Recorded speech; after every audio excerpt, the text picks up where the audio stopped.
IPO जिस पर चर्चा करना जरूरी है, एलजी इलेक्ट्रॉनिक्स की कल लिस्टिंग होने वाली है। उम्मीद की जा रही है कि इसकी बम्पर लिस्टिंग होगी। ग्रे मार्केट में 30% का प्रीमियम चल रहा है। डिटेल समझते हैं अपने सहयोगी अभिषेक से। अभिषेक, बताइए क्या कुछ डिटेल्स है और ग्रे मार्केट के प्रीमियम को देखकर किस तरह के लिस्टिंग की उम्मीद रखनी चाहिए कल? विश्वमोहन, लिस्टिंग दमदार होगी, इसमें कोई दो राय नहीं है एलजी इलेक्ट्रॉनिक्स की, क्योंकि हमने देखा था कि 11,500 करोड़ रुपए के आईपीओ के लिए जो बोली आई वो आई करीब 4-4.5 लाख करोड़ रुपए के आसपास की। तो बहुत ज्यादा बॉयंसी थी, और बॉयंसी इस वजह से थी क्योंकि जो प्राइसिंग की थी कंपनी ने काफी ज्यादा आकर्षक की थी, और हमने देखा कि जो वैल्यूएशंस हैं काफी ज्यादा आकर्षक है। अगर आप सेक्टर की बाकी कंपनी से अगर आप तुलना करेंगे तो आपको एक बहुत अच्छी इसमें वैल्यूएशंस दिखाई देंगे।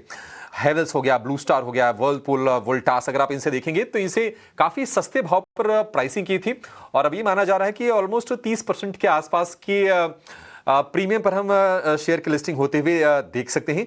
और जो मौजूदा जो प्रीमियम है ग्रे मार्केट का, हालांकि जिक्र उसका हम नहीं करते हैं आमतौर पर, लेकिन वो 370 रुपए के आसपास का वो भी चल रहा है।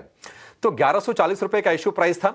हम मान के चल रहे हैं कि अब 1500 रुपए के ऊपर के इसके लिस्टिंग होती हुई नजर आएगी। जो इसके लिस्टेड जो पीयर्स हैं विश्वमोहन, ऑलमोस्ट जो वैल्यूएशन जो सस्ता था, 40% डिस्काउंट पर ये शेयर था। तो लिस्टिंग के बाद जो वैल्यूएशन गैप था वो हम देखेंगे धीरे धीरे ब्रिज होता हुआ नजर आएगा। लेकिन अगर हम देखेंगे तो रिटेल का भी हिस्सा करीब 3.5 गुना सब्सक्राइब हुआ, क्यूआईबी का हिस्सा करीब 166 गुना सब्सक्राइब हुआ, ओवरऑल 54 गुने का सब्सक्रिप्शन हमने इसमें देखा था। कुछ चीजें मैं बता देता हूं। देखिए, ये कंपनी वैसे अगर आप देखेंगे मैनेजमेंट सॉलिड है, इसके जो सीनियर मैनेजमेंट है वो काफी सालों से 20-20, 25-25 साल से इसके साथ है। सबसे बड़ा आफ्टर सेल्स सर्विस नेटवर्क है कंपनी का, करीब 1006 सर्विस सेंटर है, करीब 13,500 इनके पास इंजीनियर्स हैं, 4 कॉल सेंटर के जरिए कंपनी ऑपरेट करती है। और अगर मैं FY24 के अगर आपको नतीजे में बताऊं तो आप इंडस्ट्री के एवरेज से कहीं बेहतर इनके एबिडा मार्जिन और नेट प्रॉफिट मार्जिन देखेंगे। अगर इंडस्ट्री एवरेज 7% है तो इनका एबिडा मार्जिन करीब 10.5% था। इंडस्ट्री का औसत अगर 4.5% का नेट प्रॉफिट मार्जिन का है तो इनका 7% पे था। तो ये एक एडवांटेज इनके लिए जरूर है। और कई सारी ऐसी कैटेगरीज हैं जहां पर ये मार्केट लीडर हैं। वॉशिंग मशीन में 33% का मार्केट शेयर है, रेफ्रिजरेटर में करीब 30% का, पैनल टेलीविजन में 27% का, इन्वर्टर एसी में भी 20% के आसपास का मार्केट शेयर अकेले इनके पास है। लीडरशिप टीम के बारे में जरा मैं विश्व में बताता हूं, क्योंकि मुझे बड़ा इंटरेस्टिंग लगा। क्योंकि अगर जिसके पास इतनी सॉलिड लीडरशिप टीम हो, जो बरसों से, दशकों से किसी कंपनी के साथ हो और वही ग्रोथ को अल्टीमेटली ड्राइव करते हैं।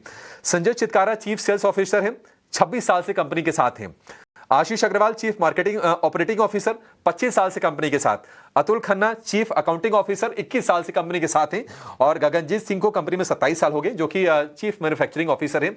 तो एक बढ़िया वैल्यूएशन और उसके बाद जबरदस्त सब्सक्रिप्शन, अच्छी लिस्टिंग गेन के लिए जो जिनको मिला है। अब बहुत मतलब अब इतनी भारी भरकम सब्सक्रिप्शन के बाद ये थोड़ी दिक्कत वाली बातचीत हो जाती है। अदरवाइज जिनको पास मिला है तो बिल्कुल आराम से अच्छी लिस्टिंग गेन के लिए तैयार हो जाए। और मुझे लगता है कि उसके बाद भी शेयर रुकेगा नहीं और उसके बाद भी अच्छी तेजी दिखाने के लिए ये तैयार हो जाएगा।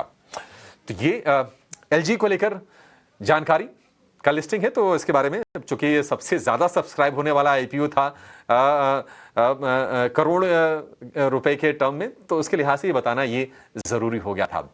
लेकिन चलते हैं, अब क्लोजिंग की तरफ बढ़ेंगे। ज्यादा अब ट्रेड्स वगैरह नहीं लेंगे, करीब 2-2.5 मिनट के आसपास का समय शेष रह गया इस शो में। आज थोड़ा सा ना सब